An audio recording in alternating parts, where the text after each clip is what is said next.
اعوذ باللہ من الشیطان الرجیم بسم اللہ الرحمن الرحیم وَيَسْأَلُونَكَ عَنِ الرُّوحِ قُلِ الرُّوحُ مِنْ أَمْرِ رَبِّي وَمَا أُوتِيتُم مِّنَ الْعِلْمِ إِلَّا قَلِيلًا وَلَئِن شِئْنَا لَنَذْهَبَنَّ بِالَّذِي أَوْحَيْنَا إِلَيْكَ ثُمَّ لَا تَجِدُ لَكَ بِهِ عَلَيْنَا وَكِيلًا إِلَّا رَحْمَةً مِّن رَّبِّكَ إِنَّ فَضْلَهُ كَانَ عَلَيْكَ كَبِيرًا۔ اور اے پیغمبر صلی اللہ علیہ وسلم، یہ لوگ تم سے روح کے بارے میں پوچھتے ہیں، کہہ دو کہ روح میرے پروردگار کے حکم سے ہی بنی ہے، اور تمہیں جو علم دیا گیا ہے وہ بس تھوڑا سا ہی علم ہے، اور اگر ہم چاہیں تو جو کچھ وہی ہم نے تمہارے پاس بھیجی ہے وہ ساری واپس لے لی جائیں، پھر تم اسے واپس لانے کے لیے ہمارے مقابلے میں کوئی مددگار بھی نہ پاؤ۔ لیکن یہ تو تمہارے رب کی طرف سے ایک رحمت ہے کہ وہی کا سلسلہ جاری ہے۔ حقیقت یہ ہے کہ تمہارے رب کی طرف سے تم پر جو فضل ہو رہا ہے وہ بڑا عظیم ہے۔ سورہ بنو اسرائیل کی آیت نمبر 85، 86، 87 تین آیتیں آپ کے سامنے پڑھی گئی ہیں۔ پہلی آیت کریمہ میں سوال کیا جا رہا ہے کہ روح کیا ہے۔ روح کے بارے میں بتا دینا یہ مناسب معلوم ہوتا ہے کہ روح کے مشہور معنی ہم بھی آپ بھی جو سمجھتے ہیں وہ جان کے ہیں، یعنی روح انسان کے اندر یا کسی جاندار کے اندر ہو تو وہ انسان زندہ رہتا ہے۔ تو زندہ رہنے کے لیے مخلوق کے لیے جو بھی جاندار چیز ہے اس کے لیے روح کا ہونا ضروری ہے۔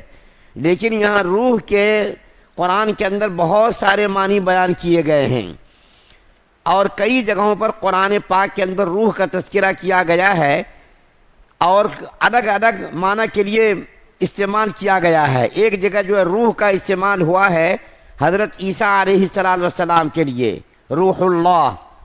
ایک جگہ استعمال ہوا ہے حضرت جبریل علیہ السلام کے لیے، تنزل الملائکۃ والروح۔ ایک جگہ قرآن کے اندر روح قرآن کے لیے استعمال ہوا ہے، وَكَذَلِكَ أَوْحَيْنَا إِلَيْكَ رُوحًا مِّنْ أَمْرِنَا۔ تو روح کے بہت سارے معنی بیان کیے گئے ہیں، لیکن روح کا مشہور معنی جو ہے وہی ہے جو ہم اور آپ سمجھتے ہیں، جان جس کے معنی آتے ہیں کہ زندگی کے بقا کے لیے روح کا ہونا ضروری ہے۔ تو یہاں پر جو روح کے بارے میں سوال کیا جا رہا ہے، اس کے بارے میں دو واقعات شان نزول کے سلسلے میں جو تفاسیر کے اندر بیان کیے گئے ہیں وہ دو واقعات آپ کے سامنے پہلے بیان کرتا ہوں۔ چنانچہ ایک روایت تو حضرت عبداللہ بن عباس رضی اللہ تعالی عنہما سے بیان کی گئی ہے، اور ایک روایت حضرت عبداللہ بن مسعود رضی اللہ تعالی عنہ سے بیان کی گئی ہے۔ جو پہلی روایت حضرت عبداللہ بن عباس رضی اللہ تعالی عنہما سے بیان کی گئی ہے وہ بیان کرتا ہوں۔ وہ روایت یہ ہے کہ ایک مرتبہ کفار مکہ کے بڑے بڑے سردار لوگ آپس میں بیٹھے، اور بیٹھ کر کے آپس میں مشورہ کرنے لگے کہ نبی کریم صلی اللہ علیہ وسلم ہمارے یہاں مکہ میں پیدا ہوئے، پلے بڑھے، جوان ہوئے، اور کبھی بھی انہوں نے جھوٹ نہیں بولا، بالکل ہی سچے رہے، صادق الامین، راست باز، حق گو، کبھی جو ہے امانت میں خیانت نہیں کی، کبھی اس کی زبان سے کوئی جھوٹ بات نہیں نکلی۔ لیکن یہ جو نبوت کا انہوں نے دعویٰ کیا ہے، یہ نبوت کے دعوے کے سلسلے میں ہم لوگوں کو پس و پیش ہے۔ ہم لوگ یہ سمجھتے ہیں کہ مدینہ کسی کو بھیجا جائے، چونکہ مدینہ کے اندر یہود لوگ رہتے ہیں، اور یہودی لوگ اہل کتاب ہیں، یعنی توریت کے وہ لوگ عالم ہیں، ان سے جا کر کے اس کے بارے میں پوچھا جائے کہ یہ جو نبوت کا دعویٰ کرتے ہیں وہ نبوت میں کتنے سچے ہیں۔ چنانچہ کچھ لوگوں کو تیار کیا گیا کہ وہ مدینہ جا کر کے اس کی تحقیق کریں کہ جس آدمی نے نبوت کا دعویٰ کیا ہے وہ نبوت کے سلسلے میں کتنا سچ ہے اور کتنا جھوٹ ہے۔ چنانچہ ایک وفد تیار ہوا، اور وہ وفد مدینے کے لیے روانہ ہوا۔ مدینہ پہنچ کر کے ان لوگوں نے یہودیوں کے بڑے بڑے علماء سے ملاقات کی، اور ملاقات کر کے ان سے کہا کہ بھائی ایک آدمی مکے کے اندر پیدا ہوا ہے، نہایت ہی راست باز اور گفتار کے غازی ہیں وہ، اور امانت دار ہیں وہ، سچے ہیں وہ، کبھی جھوٹ زبان سے نہیں نکالا، کبھی انہوں نے گالی نہیں دی اور کبھی کسی کو ستایا نہیں، تو سچائی میں، امانت داری میں، صداقت میں، سب میں مکمل ہیں۔ لیکن نبوت کا جو دعویٰ کیا ہے وہ اپنی نبوت میں کہاں تک سچ ہے ذرا تم لوگ بتاؤ، تم لوگ تو اہل کتاب ہو، تمہارے پاس علم ہے۔ تو ان لوگوں نے کہا، یہودیوں کے عالم نے، تم 3 سوال کرنا، اگر تینوں سوالوں کا جواب وہ نہ دے دیں آدمی تو سمجھنا نبی نہیں ہے وہ، اور تینوں میں سے کسی کا بھی جواب نہ دے جب بھی سمجھنا نبی نہیں ہے۔ البتہ اگر تینوں میں سے 2 سوالوں کے جوابات اگر وہ دے دیں تو سمجھنا وہ نبی برحق ہیں، اس کی نبوت میں، رسالت میں کوئی شک و شبہ نہیں۔ چنانچہ وہ لوگ آئے اور ان لوگوں نے آ کر کے نبی کریم صلی اللہ علیہ وسلم کے سامنے 3 سوالات رکھے۔ 3 سوالوں کے بارے میں ان لوگوں نے پوچھا نبی کریم صلی اللہ علیہ وسلم سے کہ محمد صلی اللہ علیہ وسلم، آپ ایک تو یہ بتائیے ذوالقرنین کا واقعہ کیا ہے، اس آدمی کا واقعہ کیا ہے جو مشرق و مغرب کی انہوں نے سیاحت کی، مغرب بھی گیا، مشرق بھی گیا، شمال جنوب چاروں جانب گیا، اس کے بارے میں آپ بتائیے۔ اور دوسرا سوال انہوں نے یہ کیا کہ کچھ لوگ ظالم بادشاہ کے ڈر کے مارے ایمان کو بچانے کے لیے اور شرک سے بچنے کے لیے غار میں جو جا کر کے چھپ گئے تھے، اس کا ماجرا کیا ہے، اس کے بارے میں بتائیے آپ۔ اور تیسرا سوال یہ کیا کہ روح کیا ہے، روح کے بارے میں بتائیے، روح کی حقیقت، روح کی ماہیت اور روح کی کیفیت آپ بتائیے۔ یہ 3 سوالات کیے تو نبی کریم صلی اللہ علیہ وسلم نے ان سے وعدہ کیا کہ تمہارے سوال کا میں کل جواب دوں گا، اور یہ کہہ کر کے نبی کریم صلی اللہ علیہ وسلم نے انشاءاللہ نہیں کہا، انشاءاللہ نہیں کہا، میں تمہارے سوال کا کل جواب دوں گا۔ نبی کریم صلی اللہ علیہ وسلم کو یقین تھا کہ اللہ کی طرف سے وحی آئے گی اور وحی کے ذریعے میں تینوں سوالات کا جواب دوں گا، لیکن نبی کریم صلی اللہ علیہ وسلم نے انشاءاللہ نہیں کہا تو محبوبانہ عتاب ہوا۔ قرآن کے اندر کئی جگہوں پر نبی کریم صلی اللہ علیہ وسلم سے محبوبانہ عتاب ہوا، محبت جس کو کہتے، شفقت جس کو کہتے، شفقت کے انداز میں نبی کریم صلی اللہ علیہ وسلم کے اوپر محبوبانہ عتاب ہوا۔ 15 دنوں تک وحی نازل نہیں ہوئی۔ نبی کریم صلی اللہ علیہ وسلم پریشان ہو گئے کہ اللہ تعالیٰ ناراض ہو گئے، کیوں وحی نہیں آ رہی ہے، وحی کا سلسلہ موقوف ہو گیا اور کفار مکہ کو مذاق اڑانے کا موقع مل گیا۔ مختلف قسم کے جو ہے تان و تشنیع کے الفاظ کہنے لگے، تان و تشنیع کے جو ہے الفاظ کہہ کر کے نبی کریم صلی اللہ علیہ وسلم کے دل کو زخمی کرنے لگے وہ لوگ۔ تو نبی کریم صلی اللہ علیہ وسلم بہت پریشان ہو گئے۔ 15 دن کے بعد آیت کریمہ نازل ہوئی، وَلَا تَقُولَنَّ لِشَيْءٍ إِنِّي فَاعِلٌ ذَلِكَ غَدًا۔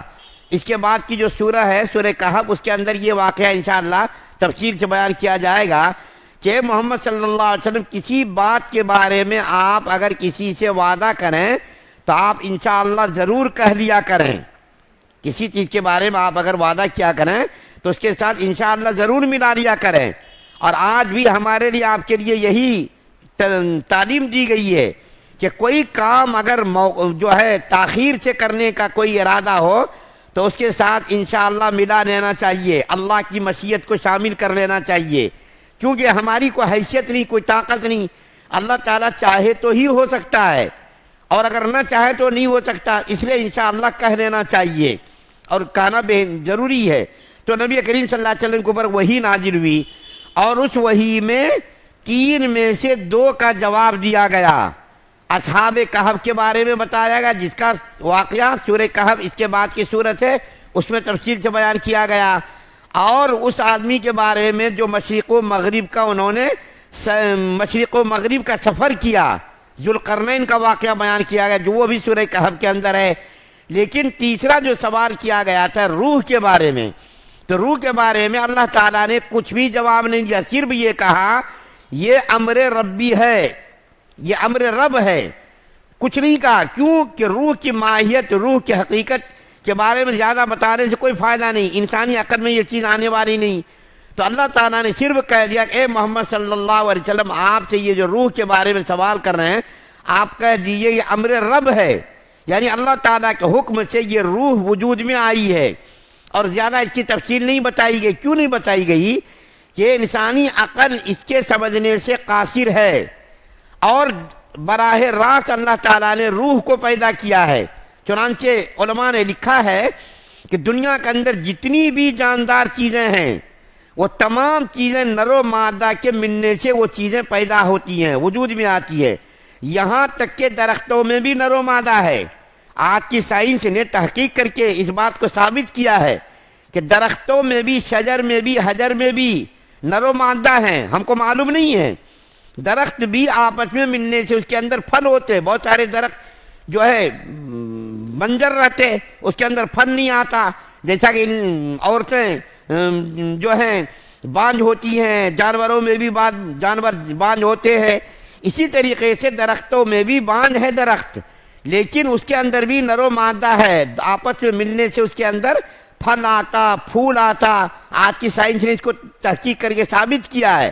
تو یہ انسان کی چونکہ سمجھ سے بالاتر ہے، اس لیے اللہ تعالیٰ نے اس کی تفصیلات نہیں بتائی، اس کی ماہیت، اس کی حقیقت نہیں بتائی کہ دنیا کے اندر جتنی مخلوقات ہیں سب نر و مادہ کے ملنے سے یہ وجود میں آتے ہیں۔ جتنے بھی جاندار ہیں نر و مادہ کے ملنے سے وجود میں آتے ہیں، لیکن یہ روح ایسی چیز ہے اس کے اندر کوئی واسطہ نہیں ہے، کسی کا عمل دخل نہیں ہے، کسی کی کوشش کا کوئی دخل نہیں ہے۔ براہ راست اللہ تعالیٰ کے کن ہو جا بس وہ روح ہو جاتی ہے، اللہ تعالیٰ کا حکم ہے، بس اتنا بتایا۔ اور یہ یہودی لوگوں کے بارے میں جو دوسری روایت میں نے بیان کی اس کے بارے میں بتاؤں گا کہ ایک مرتبہ نبی کریم صلی اللہ علیہ وسلم مدینے میں، حضرت عبداللہ بن مسعود کی روایت ہے، مدینے میں نبی کریم صلی اللہ علیہ وسلم کھیتوں میں چل رہے تھے، تو کچھ یہودی لوگوں نے سامنے سے دیکھا کہ نبی کریم صلی اللہ علیہ وسلم آ رہے ہیں، تو انہوں نے یہ ارادہ کیا کہ ہم لوگ ان سے پوچھیں گے روح کے بارے میں، یہ قبر کے اندر جو روح پر عذاب ہوتا ہے یا روح پر ثواب ہوتا ہے، یہ روح کی حقیقت کیا ہے، ذرا ان سے پوچھیں گے۔ تو بعض یہودیوں نے کہا ارے مت پوچھو، کہیں تمہاری طبیعت کے خلاف اگر سوال ہو گیا تو تم کو تکلیف پہنچے گی، ان سے سوال مت کرو۔ تو ان لوگوں نے کہا نہیں ہم پوچھیں گے۔ چنانچہ نبی کریم صلی اللہ علیہ وسلم جب قریب گئے تو یہودیوں نے پوچھا اے محمد صلی اللہ علیہ وسلم روح کے بارے میں بتائیے۔ تو اس کے بارے میں، روح کے بارے میں یہ آیت کریمہ نازل ہوئی کہ آپ سے یہ لوگ جو سوال کرتے ہیں روح کے بارے میں کہ روح کیا چیز ہے، آپ ان سے کہہ دیے یہ امر رب ہے، اللہ تعالیٰ کے حکم سے یہ وجود میں آئی ہے۔ لیکن یہاں پر ایک سوال ہوتا ہے، یہ سورت تو پوری کی پوری مکے میں نازل ہوئی ہے، اور یہ واقعہ جو میں نے آپ کے سامنے بیان کیا دوسرا واقعہ یہ تو مدینے میں پیش آیا، تو ایسا کیسا ہو سکتا ہے؟ تو بعض مفسرین نے دونوں کے درمیان تطبیق دینے کے لیے یہ کہا ہے کہ یہ آیت کریمہ ایک بار مکے میں نازل ہوئی ہے، دوبارہ مدینے میں نازل ہوئی ہے، تو اس طریقے سے یہ بات ثابت ہو جاتی ہے کہ مکی بھی ہے اور یہ مدنی بھی ہے۔ اور قرآن کے اندر بہت ساری آیت ایسی ہے، جیسا کہ سورہ فاتحہ کے بارے میں آتا ہے کہ مکے میں بھی نازل ہوئی، مدینے میں بھی نازل ہوئی، یا آج ہی مکے میں نازل ہوئی، آج ہی مدینے میں نازل ہوئی۔ تو ایسی قرآن کی آیت بہت ہے جو مکے میں بھی نازل ہوئی، دوبارہ مدینے میں نازل ہوئی۔ اس کے بعد یہودیوں کو جو ناز تھا، اپنے علم پر فخر تھا، غرور تھا کہ ہم لوگ بہت علم رکھنے والے ہیں، تو اللہ تعالیٰ نے اس کے جواب میں کہا کہ تمہارا علم اللہ کے علم کے مقابلے میں کوئی حیثیت نہیں رکھتا، تمہارا علم تو کچھ بھی نہیں ہے کہ تم کو جو اپنے علم پر ناز ہے۔ توریت کے اندر تم جس کے بارے میں تم دعویٰ کرتے ہو بہت بڑے ہم لوگ عالم ہیں، تو اللہ کے علم کے مقابلے میں تمہارے علم کی کوئی حیثیت نہیں۔ یہاں پر نبی کریم صلی اللہ علیہ وسلم کو خطاب کیا گیا کہ آپ کو نہیں دیا گیا علم مگر تھوڑا۔ یہ دیکھیں، حالانکہ نبی کریم صلی اللہ علیہ وسلم کو ساری کائنات سب سے زیادہ علم دیا گیا، اور خود نبی کریم صلی اللہ علیہ وسلم فرماتے اوتیت علم الاولین والآخرین کہ مجھ کو اول اور آخر کا علم دیا گیا، لیکن اللہ کے علم کے مقابلے میں نبی کریم صلی اللہ علیہ وسلم کے علم کو بھی تھوڑا کہا جا رہا۔ یہ نبی کریم صلی اللہ علیہ وسلم کے نہیں، ہمارے اور آپ کے لیے ہے کہ ہمارا اور آپ کا علم کیا ہے؟ کچھ بھی نہیں۔ ہمارے علم کی، آپ کے علم کی کوئی حیثیت نہیں ہے۔ اللہ کا علم ایسا ہے جیسا کہ بہت بڑا ٹھاٹھے مارتا سمندر، اور اس ٹھاٹھے مارتا سمندر میں سے ایک پانی کا قطرہ نکال لیا جائے تو سمندر کے مقابلے میں جو پانی کے قطرے کی حیثیت ہے وہ بھی انسان کے علم کی حیثیت نہیں، خدا کے علم کے مقابلے میں۔ اور پھر اللہ تعالیٰ فرماتے ہیں کہ اللہ تعالیٰ نے تمہاری جو وحی کا سلسلہ نازل کیا، اللہ اگر چاہیں تو اس وحی کے سلسلے کو روک بھی سکتے، لیکن آج اپنے فضل سے اللہ تعالیٰ نے وہی کے سلسلے کو جاری رکھا ہے. یہ اللہ کا فضل ہے، کرم ہے. فرماتے ہیں اور اگر ہم چاہیں جو کچھ وہی ہم نے تمہارے پاس بھیجی ہے وہ ساری واپس لے جائیں، جس کو تم واپس پھر نہیں کر سکتے، واپس نہیں لے سکتے، اور ہم پھر اگر واپس کر دیں تو یہ بھی ہمارے اختیار میں ہے. تو اللہ تعالیٰ کے قبضے قدرت میں یہ بھی ہے کہ علم تمہارا لے لیں، تم کو دے دیں، پھر دے کر کے نہ لیں، یا نہ لیں دے کر کے دے کر کے نہ لیں، یا نہ دے کر کے تم لے نہیں سکتے. تو اللہ تعالیٰ نے اپنا فضل فرمایا کہ وہی کا سلسلہ جاری رکھا اور نبی کریم صلی اللہ علیہ وسلم پر وہی کا سلسلہ ختم کیا. اللہ سے دعا اللہ ہم سب کو سننے زیادہ عمل کرنے کی توفیق عطا فرمائے. سبحان اللہ و بحمدہ، سبحانک اللہم و بحمدک، ونشہد ان لا الہ الا انت.